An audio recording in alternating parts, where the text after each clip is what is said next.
Hello साथियों, स्वागत है आप सभी का ड्रीमपुर एग्जाम स्टडी प्लेटफॉर्म पर। साथियों, आज हम आपके लिए लेकर आए हैं इस वीडियो में थॉर्नडाइक। साथियों, थॉर्नडाइक के बारे में संपूर्ण जानकारी आपको इस वीडियो में मिल जाएगी और थॉर्नडाइक के सिद्धांत के आधार पर थॉर्नडाइक ने जो अधिगम किया, सीखने के जो नियम दिए हैं, उनके बारे में भी आज साथियों इस वीडियो में हम आपको संपूर्ण जानकारी देने वाले हैं। साथियों, वीडियो को शुरू करने से पहले आपसे एक निवेदन है कि यदि आप हमारे चैनल ड्रीमपुर एग्जाम स्टडी पर नए हैं तो चैनल को कर लीजिए सब्सक्राइब और साथ में बनी बेल आइकन को जरूर दबा लीजिए ताकि जब भी हम अपना अगला वीडियो अपलोड करें आप तक नोटिफिकेशन सबसे पहले पहुंच जाए। चलिए साथियों, वीडियो को शुरू करते हैं। थॉर्नडाइक साथियों, ये हैं थॉर्नडाइक। इनका जो समय रहा है वो 1874 से 1949 तक रहा है। कब तक रहा है? 1949 तक। ये साथियों शैक्षणिक मनोविज्ञान के जनक माने जाते हैं। किस चीज़ के जनक माने जाते हैं? शैक्षणिक मनोविज्ञान के जनक। इन्हें पहले अमेरिकी पशु मनोवैज्ञानिक भी कहा जाता है। क्या कहा जाता है? पहले पशु मनोवैज्ञानिक भी थॉर्नडाइक को कहा जाता है। साथियों, यदि क्वेश्चन बनता है कि बताइए पशु मनोवैज्ञानिक किसे कहा जाता है, तो किसे कहा जाता है? थॉर्नडाइक को कहा जाता है। थॉर्नडाइक ने पशुओं पर प्रयोग कब प्रारंभ किया? 1898 में करना प्रारंभ किया। थॉर्नडाइक का जो मुख्य प्रयोग था वो 1913 में एक भूखी बिल्ली पर था। किस पर था साथियों? भूखी बिल्ली पर। साथियों, यदि क्वेश्चन आता है कि बताइए थॉर्नडाइक का प्रयोग किस पर था, तो किस पर था? एक भूखी बिल्ली पर था। इस प्रयोग के आधार पर इन्होंने अपने सिद्धांत का प्रतिपादन किया। साथियों, इनको प्रथम शैक्षणिक मनोवैज्ञानिक भी कहा जाता है। क्या कहा जाता है साथियों? प्रथम शैक्षणिक मनोवैज्ञानिक भी कहा जाता है। साथियों, इनका जो सिद्धांत था प्रयास एवं त्रुटि का सिद्धांत के नाम से भी इसको जाना जाता है। 1913 में इन्होंने प्रतिपादन किया और अन्य नाम इसके उद्दीपन अनुक्रिया सिद्धांत, आवृत्ति का सिद्धांत, यथार्थ बॉन्ड थ्योरी या संबंधवाद का सिद्धांत। प्रयोग किसमें किया इन्होंने? भूखी बिल्ली पर। उद्दीपक क्या था? मछली या भोजन। चालक क्या था? इसमें भूख थी। साथियों, ये संपूर्ण जानकारी हम आपको आगे देने वाले हैं। ये छोटा सा एक तरह से समरी था। आइए देखते हैं आगे। इनका वाद क्या है साथियों? यदि पूछता है बताइए थॉर्नडाइक का वाद कौन सा है, तो इनका संबंधवाद से संबंध है। किससे है? संबंधवाद से। इनकी बुक्स कौन कौन सी? इनकी बुक्स दो ठो बहुत इंपॉर्टेंट है साथियों। एक है एजुकेशनल साइकोलॉजी, इसी के अंदर इन्होंने अपने सिद्धांत के बारे में बताया, और दूसरी है एनिमल इंटेलिजेंस। कौन सी? Animal intelligence. अब जान लेते हैं साथियों इनकी उपलब्धियां कौन कौन सी हैं। इन्होंने बुद्धि के क्षेत्र में भी काम किया और 3 बुद्धियों के बारे में बताया। कौन कौन सी हैं वो 3 बुद्धियां? पहली है साथियों सामाजिक बुद्धि, दूसरी है साथियों मूर्त बुद्धि, और तीसरी है अमूर्त बुद्धि। सामाजिक, मूर्त और अमूर्त किसने दिए हैं? थॉर्नडाइक ने दिए हैं। और इनका सिद्धांत बुद्धि का क्या है? उसका क्या नाम है? बालू का सिद्धांत कहा जाता है उस नाम को। इनका जो सिद्धांत का मॉडल था कुछ ऐसा था, बालू का सिद्धांत, जिसको नाम दिया गया है। अधिगम स्थानांतरण में समरूप तथ्यों का सिद्धांत भी इन्होंने दिया है। किसमें साथियों? अधिगम स्थानांतरण में समरूप तथ्यों के स्थानांतरण का सिद्धांत थॉर्नडाइक ने दिया है। अब बात कर लेते हैं थॉर्नडाइक के सीखने के सिद्धांत की, जिसको यस आर बॉन्ड थ्योरी भी कहा जाता है। क्या कहा जाता है साथियों? S R bond theory. इसका प्रतिपादन इन्होंने कब किया? 1913 में। कहाँ किया? यूएसए में। इनकी बुक एजुकेशन साइकोलॉजी यानी शिक्षा मनोविज्ञान में इसका वर्णन मिलता है। किसमें साथियों? शिक्षा मनोविज्ञान या एजुकेशन साइकोलॉजी में। प्रयोग इन्होंने किस पर किया? तो भूखी बिल्ली पर किया। लक्ष्य क्या था? मांस का टुकड़ा या मछली का टुकड़ा या उद्दीपक जिसे बोला जाता है। अनुक्रिया क्या थी? दरवाजा खुलना। अनुक्रियाकर्ता कौन था? एक बिल्ली थी। बिल्ली कैसी थी? भूखी बिल्ली थी। कैसी थी साथियों? भूखी बिल्ली थी। सिद्धांत के उपनाम कौन कौन से हैं? प्रयास एवं त्रुटि का सिद्धांत, प्रयत्न एवं भूल का सिद्धांत, आवृत्ति जिसे बार बार बोला जाता है आवृत्ति का सिद्धांत, उद्दीपक अनुक्रिया का सिद्धांत सिम्टम्स या रिस्पॉन्स का सिद्धांत। इसी सिद्धांत को यस आर बॉन्ड्स का सिद्धांत भी बोलते हैं, संबंधवाद का सिद्धांत भी बोलते हैं, और इसे अधिगम का बंध सिद्धांत भी कहा जाता है। साथियों, क्वेश्चन कहीं से भी घुमा कर पूछ सकता है। बताइए, जैसे पूछ लिया आपसे, बताइए संबंधवाद का सिद्धांत किसने दिया, तो थॉर्नडाइक ने दिया। आपसे पूछ लेता है अधिगम का बंध सिद्धांत किसने दिया, तो किसने दिया? थॉर्नडाइक ने। सभी का आंसर यही होगा, थॉर्नडाइक। साथियों, इन्होंने प्रयोग किया, एक भूखी बिल्ली थी, उसको इन्होंने एक पिंजड़े पे बंद कर दिया और उसमें एक दरवाज़ा लगा था और मांस का टुकड़ा बाहर रख दिया। तो बिल्ली पिंजड़े में उछल कूद करने लगी। कैसे? चारों तरफ उछल कूद करने लगी, क्योंकि बिल्ली भूखी थी और मांस का टुकड़ा उसे नज़र आ रहा था। तो बिल्ली पिंजड़े में ही उछल कूद करने लगी। वहाँ पर एक लीवर था जिससे दरवाज़ा खुलता था। अचानक से बिल्ली का पैर दरवाजे पर पड़ा, माफ़ करिएगा, लीवर पर पड़ा और दरवाज़ा खुल गया। इस प्रकार बिल्ली ने निकलकर मांस का टुकड़ा खा लिया। यही प्रयोग थॉर्नडाइक ने फिर दोहराया। तो इस बार दोबारा जब किया तो बिल्ली को दरवाज़ा खोलने में और कम समय लगा। इसी प्रकार बार बार करने पर एक समय ऐसा आया जब बिल्ली ज़्यादा उछल कूद किए बिना डायरेक्ट दरवाजे को खोल देती थी। तो इसी के आधार पर इन्होंने प्रयत्न और भूल का सिद्धांत यानी सीखने का अधिगम का सिद्धांत दिया। अपने सिद्धांत के आधार पर उन्होंने निम्नलिखित बातें बताई। कौन कौन सी बातें बताई? एक उद्दीपक होता है जो एक विशेष प्रकार की अनुक्रिया करने के लिए प्रेरित करता है। कैसा साथियों? एक उद्दीपक होता है जो एक विशेष प्रकार की क्रिया या अनुक्रिया करने के लिए प्रेरित करता है। साथियों, जैसे बिल्ली भूखी थी, उसको भोजन करना था, तो भोजन उसको दिखा, एक विशेष, उसके लिए एक विशेष था, उसके लिए वो पिंजड़े में उछल कूद करने लगी, यानी अनुक्रिया करने लगी। इस प्रकार उद्दीपक का अनुक्रिया से संबंध स्थापित हो जाता है, जिसे यसार बॉन्ड कहते हैं, बॉन्ड द्वारा व्यक्त किया जाता है। साथियों, जब बार बार बिल्ली दरवाजे को खोल रही थी उछल कूद करके, फिर एक समय ऐसा आया कि वो डायरेक्ट दरवाज़ा खोल रही थी, अर्थात उसका यस और आर जो है क्या हुआ? मजबूत हो गया।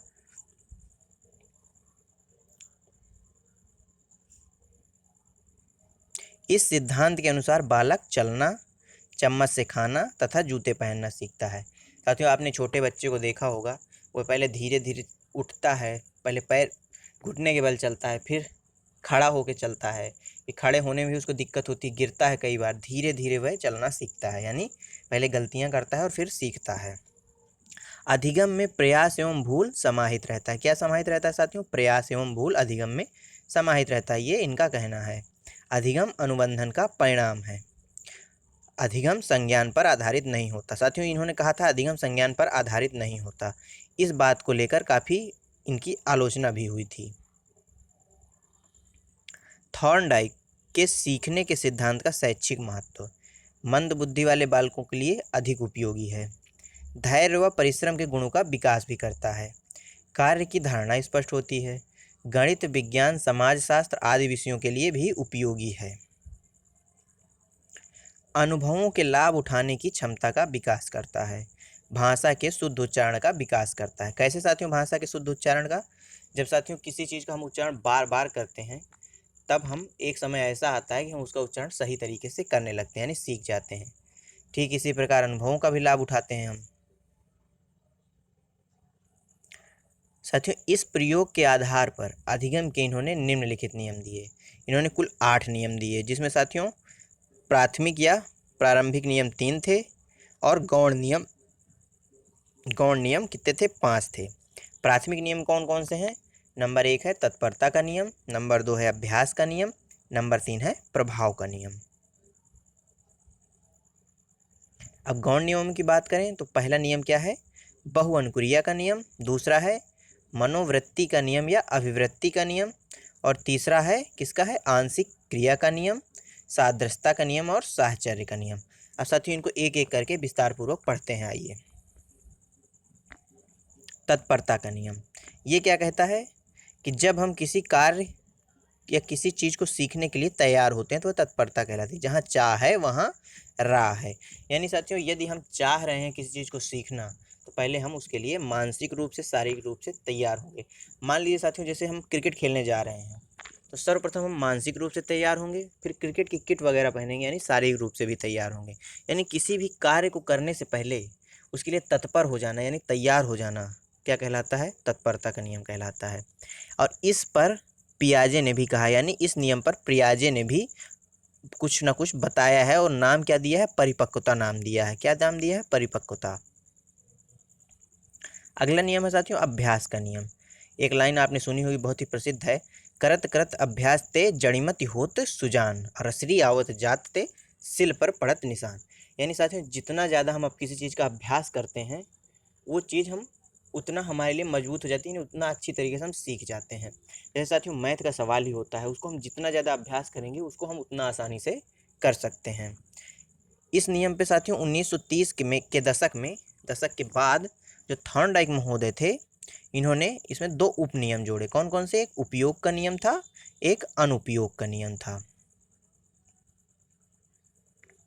अब साथियों आता है तीसरा नियम, प्रभाव का नियम। यदि किसी कार्य को करने पर हमें संतोष यदि किसी कार्य को करने पर हमें संतोष प्राप्त होता है तो हम उस कार्य को दोबारा करेंगे, और यदि कार्य को करने पर हमें असंतोष प्राप्त होता है तो हम उस कार्य को दोबारा नहीं करेंगे। साथियों उदाहरण इसमें देखिए, हम इस तरह समझ सकते हैं कि साथियों जैसे हमने साइकिल चलाना सीखा और साइकिल चलाने में हमें मज़ा आई तो हम साइकिल दोबारा चलाएंगे, और उसी साइकिल को दोबारा चलाएंगे, उसी के आधार पर हम बाइक भी सीखने की कोशिश करेंगे। यानी कहीं ना कहीं साइकिल चलाने का प्रभाव अच्छा था हमारे लिए, तो हम बाइक चलाने की कोशिश कर रहे हैं। वही है प्रभाव का नियम। बहुअनुक्रिया का नियम क्या कहता है? ये गौण नियम है साथियों, यहाँ से गौण नियम शुरू हो जाते हैं। बहुअनुक्रिया का नियम क्या कहता है? कोई नया कार्य करने के लिए कई प्रकार की प्रतिक्रियाओं को अपनाया जाता है तथा उसमें से सही प्रतिक्रिया का पता लगाकर भविष्य में काम लेना क्या कहलाता है? बहुअनुक्रिया का नियम। जैसे साथियों इसमें क्या बताया गया है कि जैसे हम किसी भी कार्य को करते हैं तो उसमें अलग अलग नियमों का प्रयोग करते हैं, अलग अलग क्रियाओं का प्रयोग करते हैं, और जो प्रतिक्रिया या क्रिया हमारी सही होती है हम उसका प्रयोग भविष्य में उस कार्य के लिए करने लगते हैं। यानी कई कार्यों से, कई जो है नियम से एक मुख्य नियम निकालना ही बहुअनुक्रिया का नियम है एक तरह से। जैसे साथियों कोई सवाल है गणित का, हम उसको हल करते हैं, कई तरीके से हल करते हैं, जो तरीका हमें सही लगता है भविष्य में हम उस तरीके का अधिक इस्तेमाल करते हैं। वही चीज़ इसमें बताई गई है। अगला है मनोवृत्ति का नियम या अभिवृत्ति का नियम। यदि व्यक्ति किसी चीज़ को सीखने के लिए सकारात्मक दृष्टिकोण रखता है तो सीखना आसान हो जाता है। कैसे साथियों? इसमें क्या कहा गया है? जैसे इसमें बताया गया है कि यदि हमारी मनोवृत्ति किसी कार्य को करने के लिए सकारात्मक है तो हम उसे आसानी से सीख सकते हैं। जैसे साथियों यदि हम मैच खेलना चाहते हैं, क्रिकेट खेलना चाहते हैं, तो हम उसको आसानी से खेल लेंगे, लेकिन हमारा मन नहीं है, खेलने की इच्छा नहीं है क्रिकेट, तो हम उसको नहीं खेल पाएंगे आसानी से, या आसानी से सीख नहीं पाएंगे किसी भी चीज़ को हो। वही चीज़ इसमें बताई गई है। आंशिक क्रिया का नियम। किसी कार्य को छोटे छोटे भागों में बांटकर किया जाता है तो उस कार्य में सफलता अधिक मिलती है। ये साथियों वही बात है कि कोई अगर बड़ा कार्य है, जैसे साथियों कोई आपको टॉपिक पढ़ाया जाता है, उसको पहले छोटे छोटे, जैसे बड़ा टॉपिक है उसको छोटे छोटे टुकड़ों में तोड़कर पढ़ाया जाता है, या आप पढ़ते भी होंगे, जिसके कारण वो जल्दी हमको याद हो जाता है। तो वही चीज़ इसमें बताई गई है कि आंशिक क्रिया का नियम में कि किसी भी कार्य को छोटे छोटे टुकड़ों में बांट कर करना अगर किया जाता है तो कार्य में सफलता अधिक मिलती है। सादृश्यता का नियम। कोई नया कार्य करने पर किसी पुराने किए गए कार्य के ज्ञान का नए कार्य में काम आना। साथियों जो मैंने अभी बताया कि साइकिल और बाइक वाला, जैसे हमने पहले साइकिल चलाना सीखा, साइकिल के आधार पर ही हम जब बाइक सीखते हैं तो साइकिल का जो चलाना था वो कहीं ना कहीं बाइक चलाने में हमारी मदद करता है। तो वही चीज़ बताया गया कि पूर्व किए गए कार्य का नए कार्य में प्रभाव पड़ना। जैसे साथियों हम मैथ के सवाल हल करते हैं तो उसमें हमने हल किया 3 धन 2 बराबर 5, मान लीजिए हमने हल किया, और दूसरा सवाल हमारे पास आया उसमें लिखा है 2 धन 3 बराबर 5 प्लस 6 लिखा हुआ है, तो हम 3 धन 2 बराबर 5 जानते हैं, हम यहाँ 5 लिख दिया, यानी इसका प्रभाव कहीं ना कहीं हमारे इस पर पड़ा और प्लस 11 कर दिया, यानी 11 हो गया। माफ़ करिएगा 6 कर दिया, 11 हो गया। तो यही कहलाता है सादृश्यता का नियम। साहचर्य का नियम क्या कहता है? क्रिया का रूप तो वही रखा जाता है लेकिन परिस्थिति में परिवर्तन कर दिया जाता है। ये चीज़ हम उदाहरण से समझ लेते हैं साथियों। उदाहरण जैसे बिल्ली को पिंजरे से बाहर आने के लिए प्रशिक्षित किया गया। ठीक है, जैसे साथियों इन्होंने अपने जो क्या कहते हैं वो था सिद्धांत, उसमें इन्होंने क्या किया, बिल्ली को पिंजरे से बाहर आने के लिए प्रशिक्षित किया। क्या किया साथियों? बिल्ली को पिंजरे से बाहर आने के लिए प्रशिक्षित किया। लेकिन बाद में बिल्ली को स्टैंड अप की कमांड से उछलना सिखाया गया, यानी स्टैंड अप बोलकर बिल्ली को उछलना सिखाया गया। परंतु शुरू में इस कमांड पर बिल्ली इसलिए नहीं उछलती थी कि खाने को मिलता था, पर बाद में खाना हटाया गया और केवल स्टैंड अप की कमांड पर बिल्ली उछलने लगी। साथियों, शुरू में बिल्ली को खाना दिखाया जाता था हाथ से और स्टैंड अप बोला जाता था, तो बिल्ली खाने के लिए उछलती थी, जिससे स्टैंड अप भी सुन के और उछलती थी तो खाना मिलता था। लेकिन बाद में केवल स्टैंड अप भी बोला गया तो बिल्ली उछलने लगी। यही है सादृश्यता का नियम, यानी यदि परिस्थिति बदल दी जाए तो क्रिया का वही रूप रखा जाए तो परिस्थिति में परिवर्तन कर दिया जाता है। तो ऐसा होता है। साथियों, इस वीडियो में यहीं तक। आपको हमारा वीडियो कैसा लगा कमेंट बॉक्स में ज़रूर बताइए। मिलते हैं साथियों आपसे अगले वीडियो में, तब तक के लिए जय हिंद, जय भारत।